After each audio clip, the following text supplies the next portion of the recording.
I will fight for you. I always do until my heart is black and blue. I will stay with you. We'll make it to the other side like lovers do. I'll reach my hands out in the dark and wait for yours to, until I can wait for you. I'll wait for you. 'Cause I'm not giving up, I'm not giving up, no, not yet. Even when I'm down to my last breath. My name is Kristen. I work at Noah's Animal Hospital. I'm the practice manager there. Hamilton County reached out to us and let us know that she wasn't doing so great. Carly actually spent almost 3 weeks with us at the hospital, so really an incredibly long amount of time. It was really exciting to work with her, but it was also a very difficult case to work on, trying to get her pain under control and really trying to take care of her.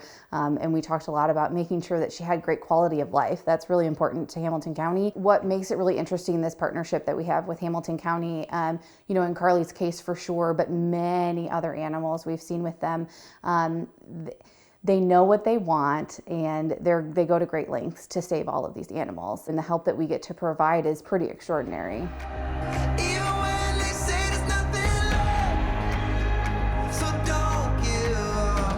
Hi, I'm Danielle Juarez, and this is Riley, and we adopted her from the Humane Society. She came to them through Indianapolis Animal Care Services, and she was really struggling in the shelter environment. She had some pretty serious health issues, and when they sent us the picture of her and what she looked like, it was really hard to say no. Riley looked like an old man. She was bald. More than half of her hair was gone off of most of her body. She had ear infections. She just looked miserable and sad, and so we agreed to foster her, and then we couldn't give her up. So a dog like Riley could have been euthanized because of how bad her health condition was, and what she looked like, and that she wasn't a puppy, and she had so many factors kind of working against her. And so it's amazing that the Humane Society is able to take these dogs in and find them a home, and I'm grateful we have her. More people need to help, because you have outcomes like this, and she deserved a chance to have a home.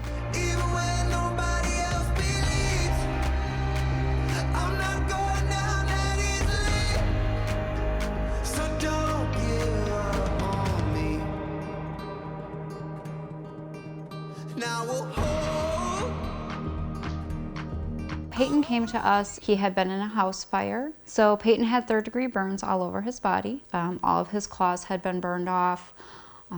His ears had been burned at the tips. His little face was all burned. He was in rough shape. So as a burn victim, just like a person, Peyton required very extensive care for his injuries. In our shelter, there is no sterile area or recovery area for someone like Peyton to heal. I have been fostering primarily kittens, and I like to take the more difficult cases sometimes. Every day is a blessing to have him, and to know that we were a part of his recovery and making sure that he had the best life possible. I'll reach my hands out in the dark and wait for yours to, until I can wait for you. I'll wait for you. 'Cause I'm not giving up, no, not yet. Even when I'm down to my last breath, even when they say there's nothing left. My name is Dr. Vecchio. I'm one of the surgeons here at VCA Advanced Veterinary Care Medical Center in Fishers, Indiana. I was contacted by Rebecca Stevens from the Humane Society for Hamilton County about a cat that had been hit by a car. One of the things that we were concerned originally was how long had this been going on. Some of the X-rays were suggested that at least some of the injuries were, a week older. And if that's the case, if she sustained all the injuries at the same time, she has been, barely making it and dragging herself around with a fractured tail and a fractured spine and a portion of it, and the diaphragmatic rupture for quite some time. Based on all that information that we have at the moment, we have a very earnest discussion with Rebecca, and I told her, honestly, I think she has maybe 10-20% at the most chances of survival. So after much consideration and conversation with Rebecca, she said, well, you know what, I think if the cat was willing and able to put up this type of fight, the Humane Society wasn't about to quit on her. So don't give up on me.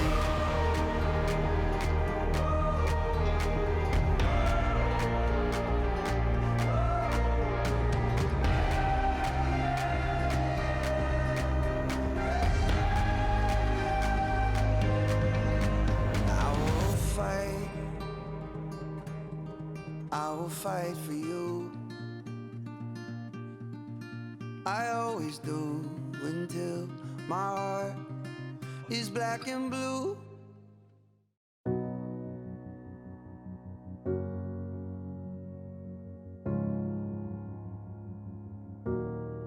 You are not hidden.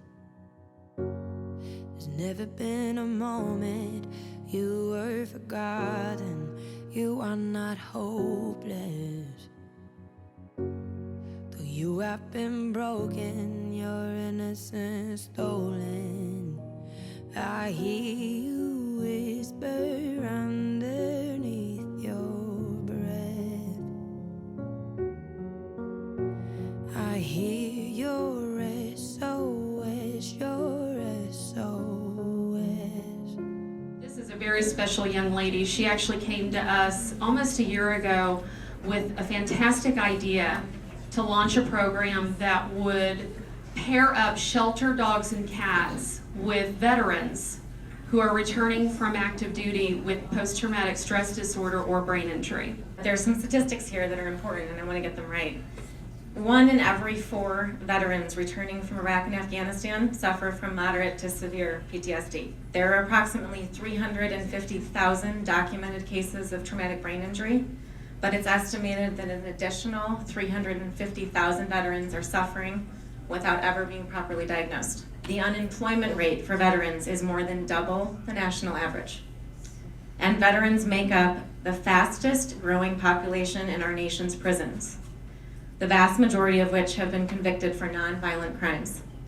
In prison, there is no help for PTSD or TBI, yet over 60% of those veterans incarcerated suffer from these illnesses and the addictions that accompany them. My family has become all too knowledgeable on these statistics. It was no surprise to learn that Justin had PTSD. What was a shock to learn 7 years after his return home was his diagnosis of traumatic brain injury. Through all of this, it seemed there was a singular light that continued to shine. We had a rescue dog, a husky named Samson. He had a sixth sense about my husband. When Justin's anxiety rose or his anger began to grow out of control, Samson would push his soft body into Justin, and he'd snuggle his muzzle under Justin's hand.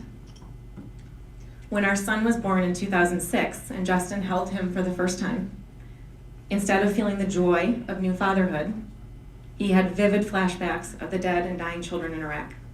He disappeared for hours.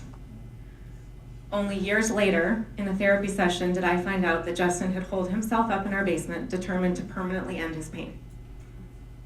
It was our sweet dog's constant and unwavering presence that pulled Justin through. I am convinced that Samson saved Justin's life.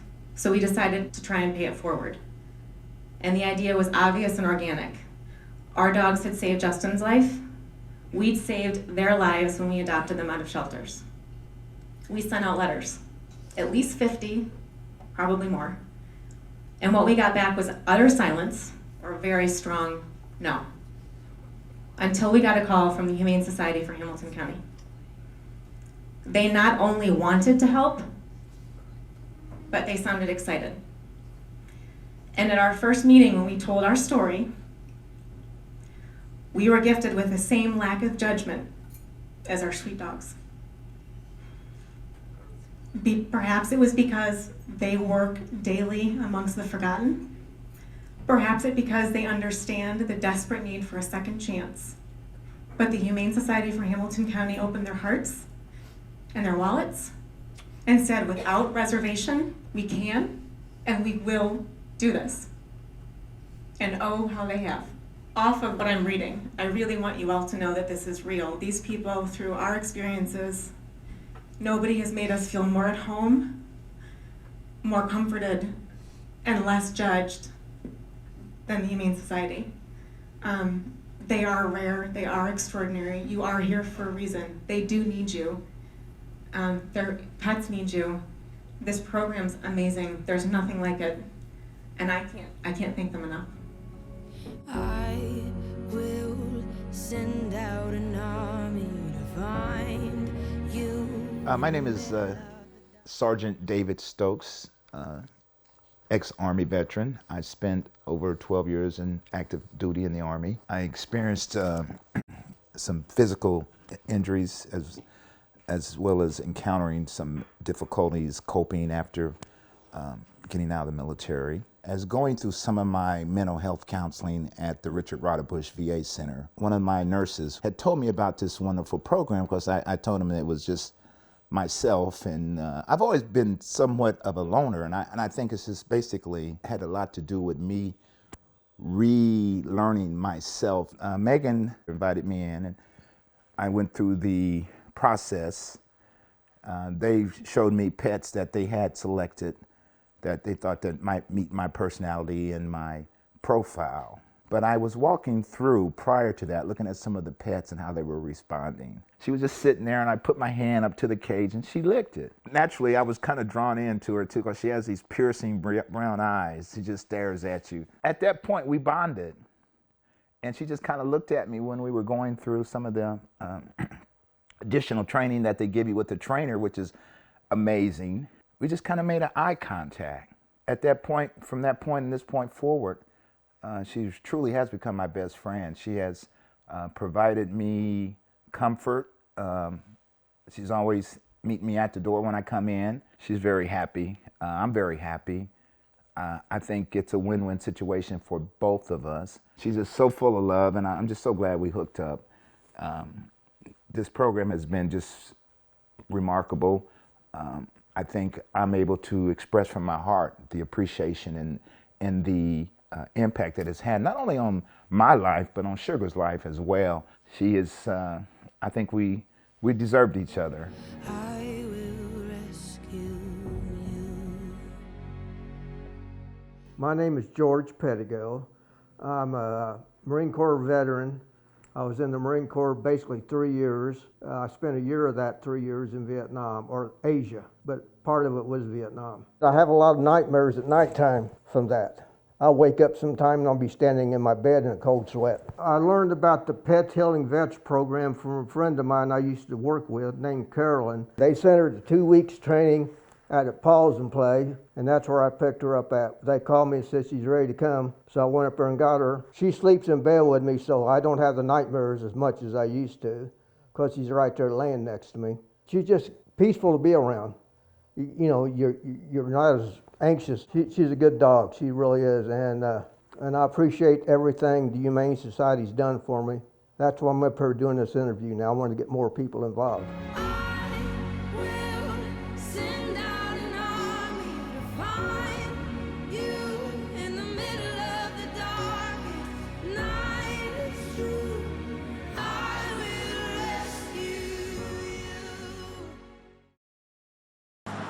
It happened outside this Noblesville convenience store around lunchtime, April 3rd. Witnesses, quote, observed a male subject allegedly beating and kicking a dog. Police say this man did it, 62-year-old Theodore Harris, the dog's owner. Though you have been broken, your innocence stolen, I hear you whisper. My name is Dr. Ashley Dudley. I work for All Star Veterinary Clinic. Harlow came in to us on emergency. When she came in, she was in pretty critical condition. Harlow had sustained massive trauma along her, the entire length of her body. I think most remarkable was along her shoulders and then this left hip over here where you can kind of see her scars. Those were all the skin was taken down to the level of the muscle, and she also had trauma to her feet. All her nails were completely worn or tore off. She was in a significant amount of shock, but those wounds were, I think, startling to everyone that saw them. I hear your SOS, your SOS. My name is Mitchell Brown. I work for Ultimate Canine, so I do in-home lessons for obedience, behavioral problems. I used to raise therapy and service dogs. I found out about Harlow through my boss. She had mentioned her story and said that she was going to be offering us to train her for free. So at first I was like, yeah, I want to be her trainer for sure. We brought her in later that week and just did a full temperament test. She did fantastic with everything. I'm always been a sucker for troubled past or the unwanted when it comes to dogs. I had 4 and I lost 2 this summer. And almost all of my dogs were somebody else's rejects, so that's why I took her. And I mean, I met her too, and that just sealed the deal. When we get to, getting her to therapy, passing her therapy test, we hope to be able to, have her visit people who have been through similar traumas and, have a relatable story to her and help them through their hard time and, just put a smile on their face for a day, which makes all the difference in the world.